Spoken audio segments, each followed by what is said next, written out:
What's up, guys? Welcome back to the Game Plan Pod. I'm Peter. I'm Vincent. Unfortunately, Henry can't join us. He's at college. I'll be going back soon. But let's get into this week's episode. Yeah, so today we're going to talk about the recent news of John Harbough is the New York Giants! 12:30 last night. Joe Shane and Mara got it done. It's still being finalized, but still, he's agreed to be the next Giants head coach. I'm hyped. Peter's hyped. Every Giants fan's hyped. We might actually be back. Finally, something goes our way. I can't believe this. I'm so happy right now. Could have been a better hire. Who I wanted from the start as soon as he came available. Look, this is the best thing that's happened to the Giants since they won the Super Bowl. Is that a crazy take since 2012? I mean, we've had zero success at all in 14 years. We've had zero success, maybe 2 playoff trips with 1 playoff win. We've had zero success. I mean, the only thing I could picture is better than Harbaugh is trading up for Jackson Dart. But other than that, now we have the coach. We're going to get Todd Monken. We're probably going to get Weaver from Miami as the DC, as reports. And I'm just ecstatic about Harbaugh. He's obviously the best coach in the market by far since Tomlin is not going to coach for 2026 or 2027, even though I'd still rather have Harbaugh. But what a job by Joe Shane and the Mara and the Tisch family. I don't even know if the Tisch family played a part, but good for the Mara family. I'm just happy for John Mara, but it's time to win some games now. It's time to win some games. You have the talent, in my opinion. You have the quarterback. You have the wide receiver. You have the coach now. You know you have the coach. There's no doubt John Harbaugh is going to be a fantastic coach. Yep. He's a great culture setter. He's a great tone setter. Great leader. He's a great leader, great developer. We saw him change up a whole scheme and make a whole scheme for Lamar Jackson when the Baltimore Ravens drafted him in 2018. And I'm just ecstatic about this. You can't get much better than this for Giants fans. I mean, you have the 5th pick. You have John Harbaugh. What are your thoughts? I mean, like you said, you have the talent on the roster now, obviously, everything.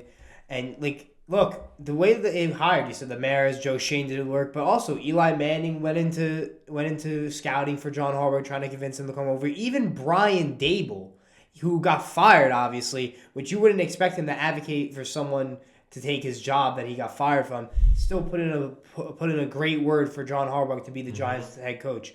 And I mean, now you're probably gonna have a healthy Malik Neighbors, a healthy Cam Scattergood, hopefully a healthy roster heading into next season. Well, we don't know if Malik Neighbors will be healthy week 1. Obviously, there's some questions about that, but yeah. You will have him at least, if he isn't healthy by the start of the season, you'll have him healthy maybe by at least week 4 or 5. Week 4, I was gonna say, yeah. Week 5 or something like that. But this is one of the greatest days in Giants history. This is definitely game changing. This is definitely perfect for Dart, as they met 1-on-1 for 2 hours yesterday too. I mean, I can't be more happy. I really, really hope that this is the turning point for this team, because we've been in the dumps for a very, very long time. Besides that 1 year with Daniel Jones and Dable. It was time for Harbaugh to leave Baltimore. Yeah. I mean, it was time for him. 18 years he's been there. It's time for a change up. He's obviously a phenomenal coach, probably a top 5 coach in the league, and that's what you need from a team that has just been in the rut for forever right now. And that's what I'm just excited about. Win some games. You know, there's obviously some questions about his playoff performances as a coach in the last couple of years, but I'm putting that to the side and focusing on the team right now. I think the main focus is to get to the playoffs at least, because John Mara and it's just been a train wreck this entire time. And to have John Harbaugh, who you just know he's going to be a good coach. There's no question about it. He's done the job for 18 years now, and there's no questions around it. We don't have a new coach. We don't have a Bob McAdoo. We don't have a Pat Shermer. We don't have a Brian Dable anymore. We don't have a Joe Judge. We have a proven coach who can actually mentor some young talent and bring together a team with, in my opinion, a lot of talent. We had a lot of talent this season. And we just fell short. We couldn't finish games, and that was the problem. Exactly. I completely agree. We have so much talent on the roster. And even with the amount, it also came down last year to the coaching staff a lot, too. There were a lot of games the Giants were winning going into the 4th and blew. That's what I have to say. They could be sitting right now. They could be sitting here at 10-7 possibly, with the amount of games they blew. There's a lot of games. There's a lot of games they blew, but they got their coach. They have their quarterback, on our opinion. Obviously, they have the quarterback. Yeah. You got a Malik Neighbors coming back next year. Cam Scadaboo. And you got it looks like the offensive line is improving and a promising defense if you hire the right defensive coordinator. And the thing with the John Harbaugh it's gonna come the John Harbaugh effect. More players are gonna come in free agency and want to come to the Giants, especially former John Harbaugh players like Tyler Lindenbaum, the center for the Ravens, who's a standout center. He's a free agent right now. They did not pick up his fifth-year option, and he's a free agent right now. Obviously, we have John Michael Schmitz, who had a pretty good season after a disappointing first 2 seasons. Yes. But if you want to go out and make a splash, Tyler Lindenbaum's a good signing, even though we don't have much money. But I think John Harbaugh and Joe Schoen are going to co-GM. I think it's going to be a co-GM. If not, John Harbaugh is going to have a lot of say in the acquisition part of the team. I think he's probably going to draft whoever we draft. I feel like it's going to be up to him. Yeah. And if they're going to have a disagreement, it's going to be up to John Harbaugh. And I feel like Joe Schoen just has to let that happen. John Harbaugh is probably older than Joe Schoen at this point. He's much more experienced.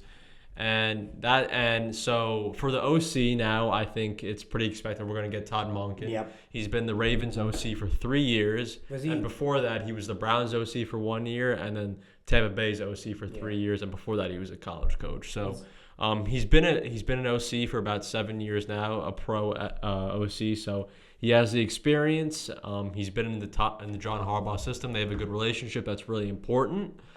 And they had a lot of success with Lamar Jackson. I mean, he won 2 MVPs, maybe even some say he should have won 3 over Josh Allen in 2024. Mm-hmm. That's up for debate. But look, what's your thoughts on the OCs? Well, the coordinators? Well, Todd Monken, I was just pulling this up as I was on my phone. From 2023 to 2024, the Ravens rankings were points per game, 29.4. That's second in 29 points per game. 29 points.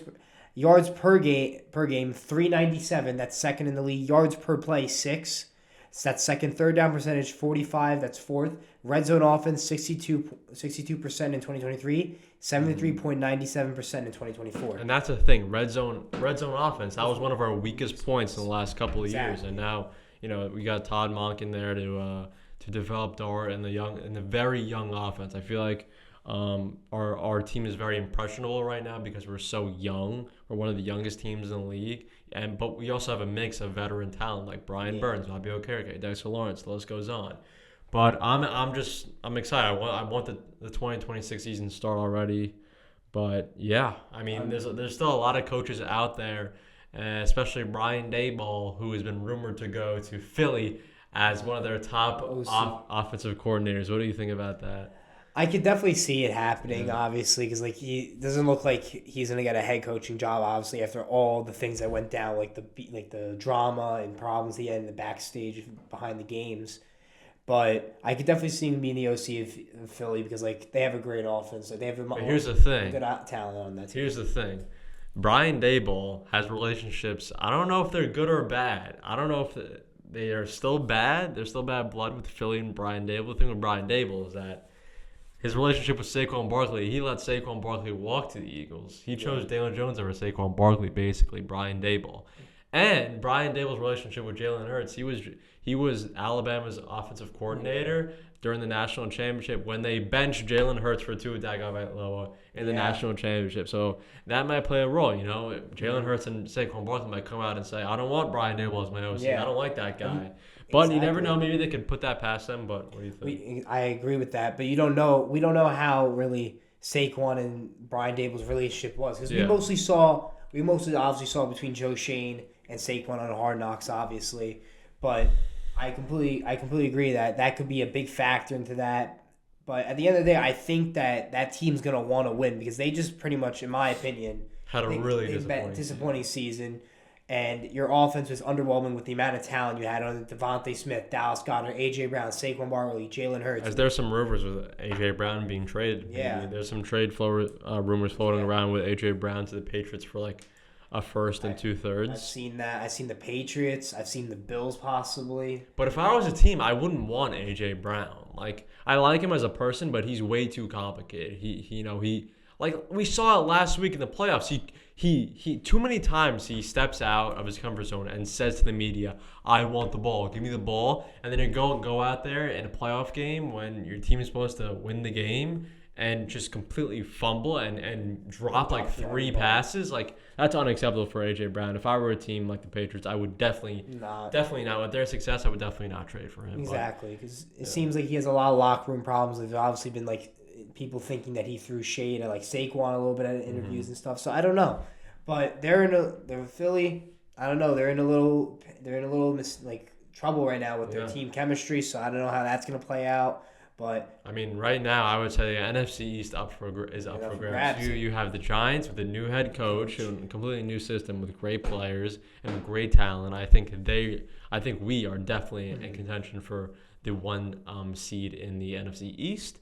Yeah, obviously Philly's gonna be Philly. They're gonna be good. They have too much talent to not be good. You have Washington, who has Jaden Daniels, but he was hurt all last year. Washington loses both their coordinators, right? They lost both their coordinators. They probably have one of the worst defenses I've ever seen in my life. Yeah. On paper, the worst. They have zero talent on the defensive end. And then you have Dallas, who had a pretty underwhelming season with talent on their roster. Dak playing really good, CD being injured, and now George Pickens is a free agent. So who knows where he's gonna go? If they retain Pickens, I feel like they could definitely be in contention. Yeah. But if not, then what do they do from there? Like, what do they do? So I feel like the Giants are in a really great position right now. And it's like you said, like the NFC East is up to grabs, and it's really interesting to see because obviously we still have the offseason to go. We still have the draft to go. So that's all playing in factors too because the postseason is not over yet. But I'm very interested now because I don't think I've never been more excited for the Giants to possibly win the NFC East until this year now, because now we actually seem like we might have a stable system. They need the stability. They have been switching head coach ever since Tom Coughlin has stepped down from head coach, and it's just been a roller coaster of different head coaches every single year. And I think finally, hopefully, John Harbaugh can bring that stability back to the New York Giants and help Dart reach his full potential along with everyone else on this team because they, as you said, they have a lot of talent. They're a young team. We are a young team. Completely couldn't agree more with the stability part. I mean, you have a terrible past with coaches. I mean, Tom Coughlin was the only consistent coach, and I mean, they won 2 Super Bowls with him, but like after that, they did nothing.